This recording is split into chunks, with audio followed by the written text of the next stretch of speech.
Halo, selamat siang. Jumpa lagi di segmen Question for Printing Planner. Hari ini saya sudah mensortir kurang lebih ada 6 pertanyaan dari total 50 pertanyaan yang masuk ke tim Printing Planner. Oke, langsung aja mulai kita jawab ya. Dari yang pertama, bagaimana nih kalau saya sudah banyak promosi, kemudian banyak iklan, tetapi kok nggak ada yang beli gitu. Ya, ini menurut saya juga sebuah pernyataan sekaligus pertanyaan gitu ya. Kenapa kok udah buang-buang uang banyak untuk iklan atau buang effort tenaga untuk menawarkan, tapi kok nggak ada yang beli ya. Dari saya jawabnya sederhana aja ya. Coba Sobat Printing Planner itu cek dan recheck mengenai target market, target pasar Sobat Printing Planner semua.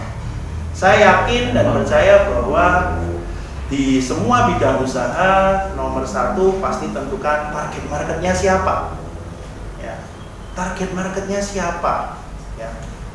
Di sini saran dan tips saya dan tim Printing Planner tentunya adalah tentukan target marketnya. Target market itu harus yang spesifik. Spesifiknya seperti apa? Ya, kita lihat ini. Oke. Yang pertama, contoh. Saya kasih gambarannya dengan contoh aja ya, biar mudah untuk dipahami. Segmentasi digital printing misalkan. Ya, digital printing bisa di semua bidang usaha membutuhkan jasa cetak digital ya. Sebagai contoh ada perhotelan, kuliner ya, kemudian ada penerbitan, sekolah, pendidikan, banyak sekali. Nah, di sini di awal kita tentukan dulu kita mau targetnya yang mana ya. Prioritas target market kita yang mana ya. Jadi misalkan segmentasinya kita mau target marketnya adalah orang yang punya catering ya, berarti itu kan kuliner kemudian orang yang punya catering ya. Catering, kenapa kok kita target catering? Karena mereka butuh yang namanya label produk ya, seperti itu. Atau mungkin contoh lainnya, Sobat Printing Planner mungkin ada yang bidang usahanya di bidang kesehatan ya. Bidang kesehatan ini masih terlalu general ya, gimana supaya lebih spesifik di bidang kesehatan ini? Teman-teman mau jualan apa? Jualan obatkah, jualan alat kesehatannya, atau mau menjadi pengusaha untuk gymnya, mungkin menjaga kebugaran badan, atau mau jadi apa nih gitu. Tentukan dulu di situ ya. Misalnya kita ambil contoh, teman-teman Sobat Printing Planner ambil yang obat misalkan. Nah, obat atau alat kesehatan ya. Misalkan obat dulu. Nah, obat yang mau dijual ini obat apa? Segmennya siapa? Misalkan obatnya ini adalah suplemen. Nah, suplemen target marketnya mungkin perempuan yang ingin menurunkan berat badan, katakanlah ya di sini. Nah, inilah yang saya sebut sebagai target market yang spesifik.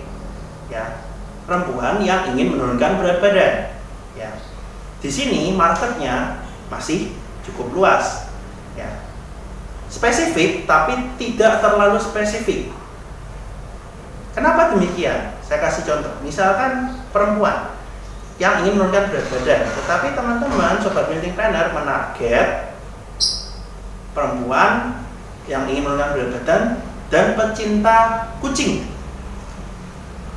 Nah, di sini menjadi target marketnya lebih kecil lagi. Ya. Jangan sampai terjebak dengan target market yang terlalu spesifik juga. Ya. Karena kalau terlalu spesifik, otomatis yang order atau yang beli itu lebih sedikit, itu ya.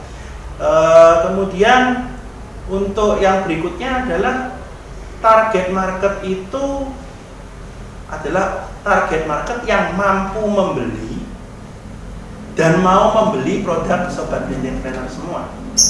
Kenapa kok di sini harus yang mampu membeli? Saya kasih gambaran.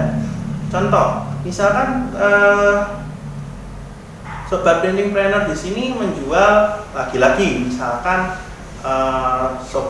suplemen kesehatan, tetapi menawarkan ke anak SD atau anak SMP yang mana daya belinya itu belum mampu apabila secara pribadi.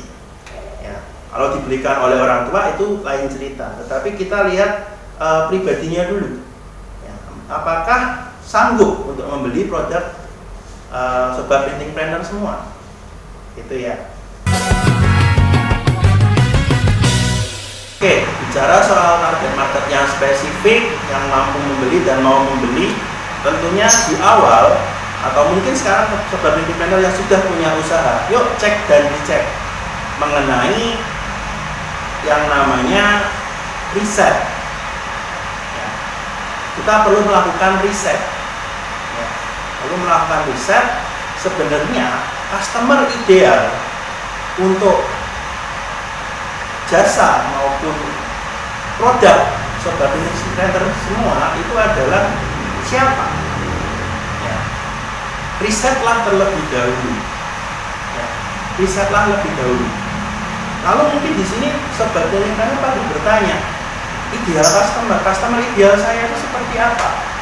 Ya, kita akan bahas ini di video selanjutnya.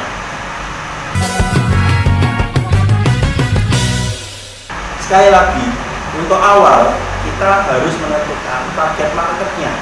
Jangan-jangan selama ini kita banyak promosi, banyak jualan, ternyata target marketnya tidak cocok atau tidak sesuai dengan produk atau jasa yang teman-teman Sobat Branding Planner tawarin.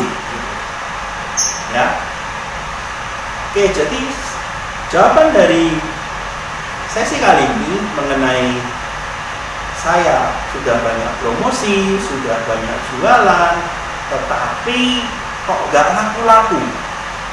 Ya, jawaban dari tim Branding Planner adalah, yuk coba cek dan cek kembali apakah saya sudah menemukan target market yang sesuai, yang cocok, yang spesifik, ya, dan yang mampu beli dan mau membeli. Oke, mungkin sampai di sini saja. Berikutnya kita akan bahas pertanyaan mengenai apa itu ideal customer, apa itu target market yang sesuai dengan ideal customer, bagaimana mencari ideal customer buat Sobat Branding Planner semua. Oke, cukup sampai di sini. Silakan bagi yang merasa terinspirasi, merasa berguna, bermanfaat video ini, silakan follow, like, subscribe, and share. Sampai jumpa di video berikutnya. Salam Printing Planner.